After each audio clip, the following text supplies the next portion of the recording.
Doctor Sarzay,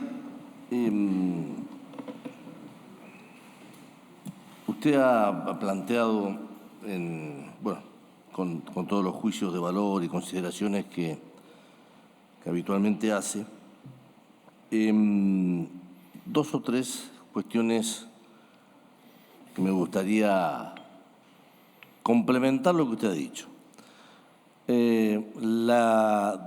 Ha hecho mucho hincapié en la comparación o que nuestra Constitución tiene una derivación de la Constitución estadounidense, por lo tanto nosotros tenemos que aplicar, efectivizar o ser coherente con el espíritu de nuestra Constitución, es decir, tomar lo que se hace en Estados Unidos. Y en ese marco, tanto como el disertante anterior, han planteado el tema de que la política, ya sea senadores, diputados, somos un mal absoluto para el Poder Judicial. Este es más o menos lo que ha quedado de las exposiciones de hoy. Parece que los culpables fuéramos nosotros. La Constitución, en sus distintos, al prever la participación de senadores y diputados, es decir, del Congreso, y que es interesante ver el debate de la Convención Constituyente, donde no había un acuerdo claro. Había algunos que consideraban que la Corte tenía que estar, otros consideraban que la Corte no tenía que estar, y por eso se pone de alguna manera genérica. La pregunta es, nuestro sistema plantea contrapesos y controles. El Congreso hacia el Poder Ejecutivo, la justicia también hacia el Poder Ejecutivo. ¿A usted no le parece que en todo este razonamiento que se está haciendo, el argumento central de tanto suyo como el depositor anterior es que el Poder Judicial no tiene que tener contrapeso? Porque si el razonamiento… Termino, doctor.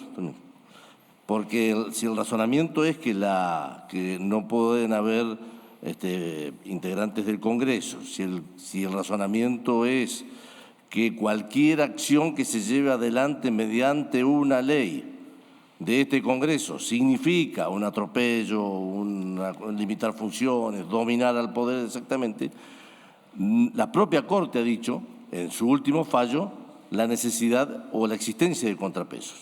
La pregunta es, según su razonamiento, ¿cuál es el contrapeso que tendría que tener en el marco de nuestra Constitución y del fallo de la Corte el Poder Judicial? Y el segundo tema, que tiene que ver, cuando nosotros se analiza el 114, obviamente plantea en todas las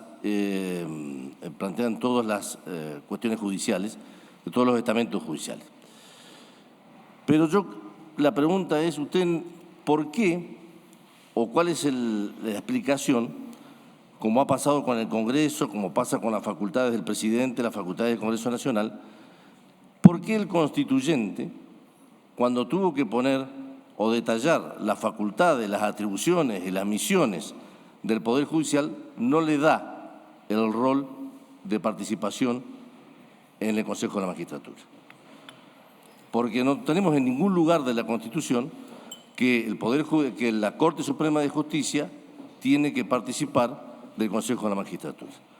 Y entonces, si uno mira el debate de la Convención, al haber, como tantos temas, dos o tres posiciones, yo podría interpretar que quienes redactaron esas cláusulas en aquel momento pudieron llegar hasta el consenso del 114, pero que no fue taxativo y puntual que la Suprema Corte tenía que estar en el Consejo de la Magistratura. Por eso que digo, por un lado, yo no acepto esto de demonizar a la política en la relación con el Poder Judicial.